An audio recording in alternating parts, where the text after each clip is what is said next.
I've seen this question being asked by those following the development of PP405. Will PP405 work on people who have already had hair transplants? A quick recap, as always, PP405 is a new hair loss treatment substance being developed by a company called Pelage Pharmaceuticals from scientific research at UCLA.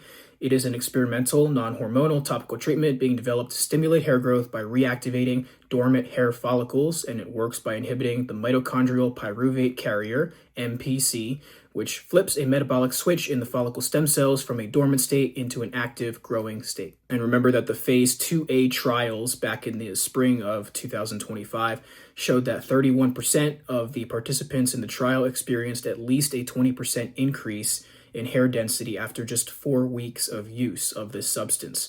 And it was said to be able to regrow thick terminal hair from completely dormant hair follicles. So as its development has been ongoing, people have been asking if that pans out to be true. The question then becomes, how much hair can it really regrow? And furthermore, if a person has already had a hair transplant or multiple hair transplants, are those original hair follicles still able to be regrown by PP405? The reason why that's a question that we have to ask is because hair transplants cause trauma to the scalp.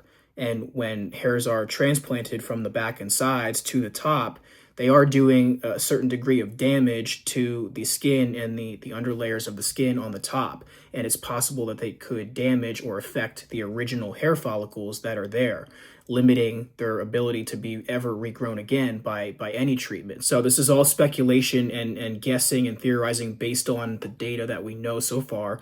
But to begin to investigate that question, we have to get into some mathematical analysis about the number of hair follicles on the top of the head. So let's do it. We can confidently say that there are around 100,000 total original hair follicles on the entire head, from front to back, sides, everything, before any hair loss is experienced. Ranges can vary.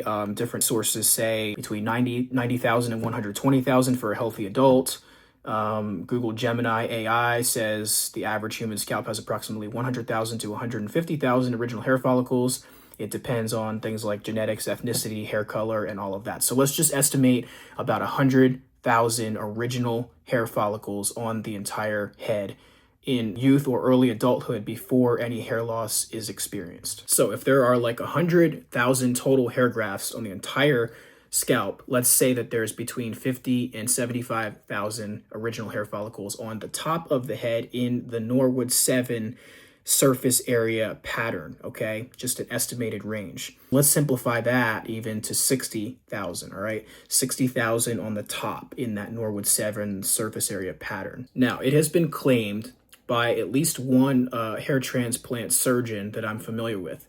And I'm not going to attribute this claim to that specific person here just because I can't guarantee the 100% certainty that he means to make that claim or that he's 100% right in making this claim, but it's from a hair transplant surgeon, so he may have understanding of this. So he makes the claim that with every hair graft that is implanted on the top of the head in a hair transplant, it can permanently damage up to 4 original hair follicles that were there before. So if that's true, then we can start to make some mathematical estimations about how many original hair follicles would be permanently damaged to the point of not being able to ever be regrown by PP405. And what I'm doing here is sort of a worst case estimate, okay? I'm underestimating the amount of original hair follicles on the head to, what's logical, and I'm going to overestimate the potential damage that hair transplants could cause. So that way we can get an understanding of what could be the worst case scenario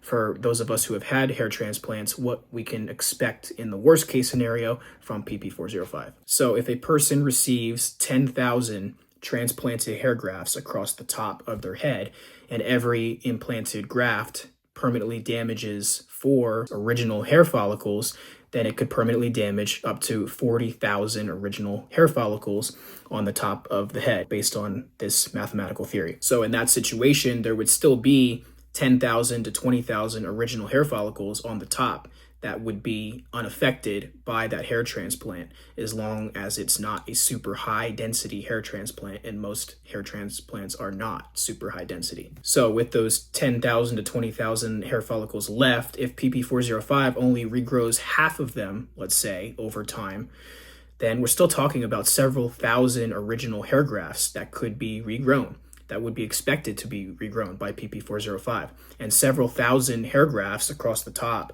being regrown is enough to make a big visual positive cosmetic difference and impact on the overall appearance. So that's a good sign. And of course, most people don't receive anywhere close to 10,000 total hair grafts in their hair transplants. That's only for the more extreme cases. So people who have had, smaller hair transplants than that can expect a lot more than just a few thousand original hair follicles to still be healthy enough and undamaged enough to be regrown by PP405. Of course, the density of the transplanted hairs matters a lot too. If the density is super high, then it's going to damage more original hair follicles. If it's more spread out, the hair transplant is more spread out, and the density is not super high, it's going to leave a lot of the original hair follicles still there, hopefully undamaged. So if you only received a small hair transplant, let's say like 2,000 grafts, but it's all densely packed at the front, then you might end up, permanently damaging a lot of the original hair follicles in the front, and you might be limited in how much, you can ever achieve in the frontal area. But,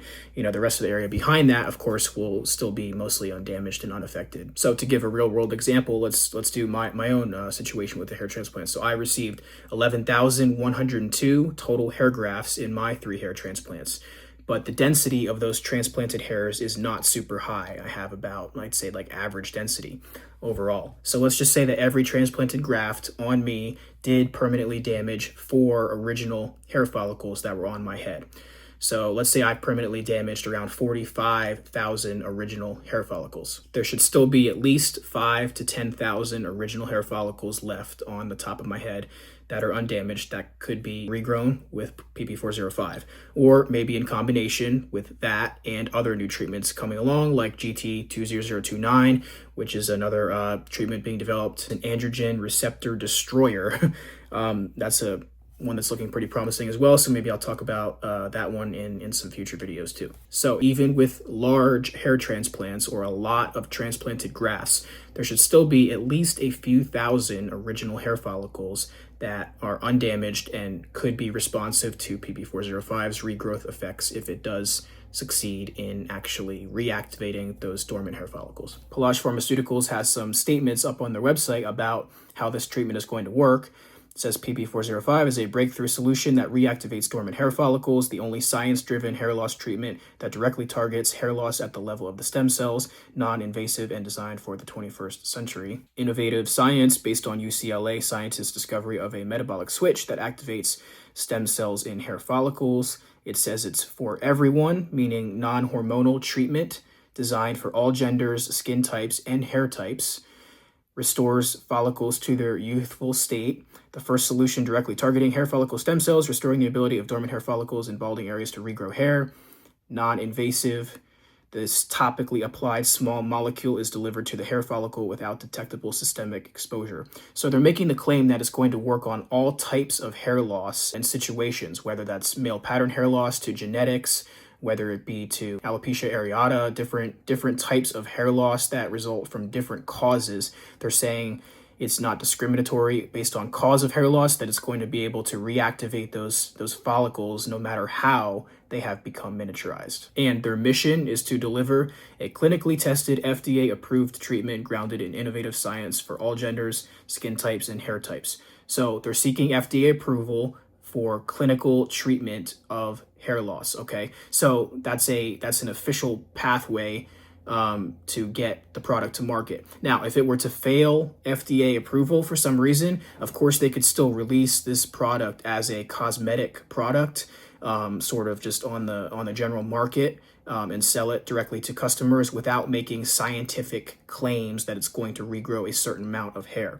A lot of products already, do that. There was one called pyrolutamide that was being clinically developed that kind of disappointed in the clinical trials, and the developer of that one ended up releasing it on the market just to the public as a cosmetic, saying that this could improve the quality of your hair growth, but we're not making any scientific claims about that. So we'll have to see how PP405, how successful it is in the FDA process. But one other topic that has been raised is this idea of natural fibrosis, which is permanent scarring of the hair follicles and their surrounding tissue to the point where they cannot regrow, even if the PP405 substance is effective on acting on them. They still cannot regrow due to the permanent scarring that has occurred. And this is being recognized by Pelage Pharmaceuticals in the context of PP405. They did make a statement at a conference and published online as well. They said that PP405 may not work in end stage hair loss where this fibrosis has occurred. So our question is, when does that fibrosis occur? After how long of a period of time after hair loss does it actually happen? Does it happen 5 years after the hair follicles go completely dormant, 10 years after, 25 years after? The short answer is that no one really knows exactly, and the exact timeline probably varies from person to person. It's most likely an age-related, time-related thing. So, if you're older and you've had areas of your head completely bare for many decades, there might be a low chance for PP405 to be able to regrow those long dormant hair follicles, because that natural scarring fibrosis has probably occurred to some degree over the decades. If you're younger and your hair follicles haven't been dormant for that long yet, or they're just very miniaturized, but they're still growing, they're still producing hair, then there's a much better chance for PP405 to be able to regrow those hairs to full terminal length. So a question will be, well, how can I stop fibrosis from happening in the first place? How can I prevent it? I'm not a doctor, of course, but from what I know, taking a 5-alpha reductase inhibitor like finasteride or dutasteride is usually a good idea if you want to, delay your hair loss for as long as possible. As long as you're able to keep it growing, even if it's heavily miniaturized, that's a good thing. And finasteride and dutasteride can help do that for those people who are interested in using them. Of course, minoxidil is a good thing to use as well. I recommend topical minoxidil every day, at least once every day.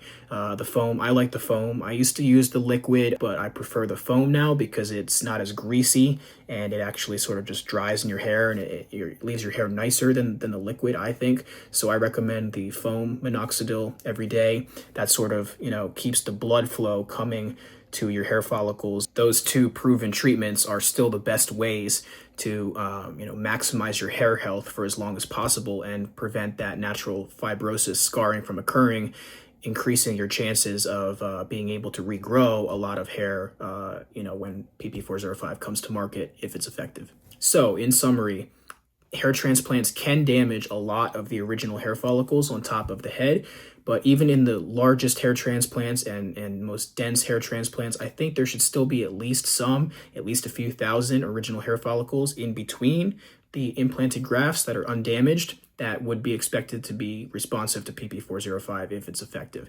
Those are going to be in between the implanted grafts, and if some of them are able to be reactivated by PP405, it's going to increase your overall density and your overall look. That's all I got right now on this topic. See you again with more videos in the future just like this. Hope you have a great start to your year. Take care.